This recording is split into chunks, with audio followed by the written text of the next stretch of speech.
দেখেন, ঈদুল আজহা হচ্ছে আত্মত্যাগের চরমতম উৎকর্ষতম নিদর্শন। আল্লাহ রাব্বুল আলামিনের সন্তুষ্টি লাভের উদ্দেশ্যে হযরত ইব্রাহিম সাল্লাম তার নিজের ছেলেকে কুরবানি দিতে উদ্যত হয়েছিলেন। তাকে কুরবানি করতে হয় নাই, আল্লাহ তাকে হেফাজত করেছেন, কুরবানিকে কবুল করেছেন। এবং আমাদের সবার জন্য কুরবানি ওয়াজিব। কুরবানি আমরা করি আমাদের আত্মত্যাগের নিদর্শন হিসাবে, ত্যাগের নিদর্শন হিসাবে, যদিও আল্লাহ সেটিকে অনেক সহজ করে দিয়েছেন। আগামী দিনে আমরা তো মাত্র 3 মাস এই দেশের মানুষ আল্লাহর মেহেরবানিতে আমাদেরকে দায়িত্ব দিয়েছে। তো 3 মাস আমাদের একটা প্রস্তুতির কাল ছিল।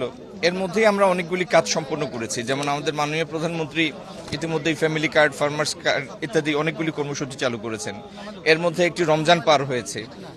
বিশ্বে একাধিক কঠিন যুদ্ধ চলমান আছে। গালফের যুদ্ধ সারা বিশ্বে বিরাট প্রভাব ফেলেছে। তারপরেও মূল্যস্ফীতি সহনীয় মাত্রায় রেখে এবং দ্রব্যমূল্য স্থিতিশীল রেখে আমরা যতটুকু সম্ভব চেষ্টা করছি আমাদের উপর অর্পিত দায়িত্ব মানুষের সন্তোষ মোতাবেক যেন আমরা পালন করতে পারি। আগামী দিনে বিনিয়োগ, অর্থনীতির প্রসার, এগুলির বিষয়ে অনেকগুলি দৃষ্টান্তমূলক এবং মানে ইম্প্যাক্টফুল ডিসিশন আপনারা আগামী দিন দেখতে পারবেন। আমরা কয়েকদিন পরেই বাজেট ঘোষণা হবে।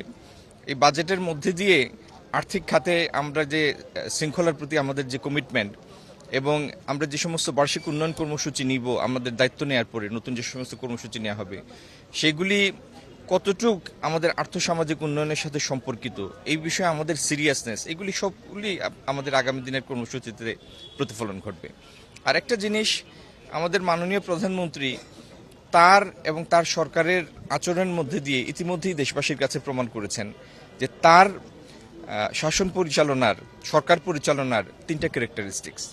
একটা হচ্ছে পরিমিতিবোধ, একটা হচ্ছে শৃঙ্খলা, আর একটা হচ্ছে কঠোর পরিশ্রম। তো ইনশাল্লাহ এগুলির ভালো সুফলগুলি আগামী দিন আমরা দেখব। ধন্যবাদ।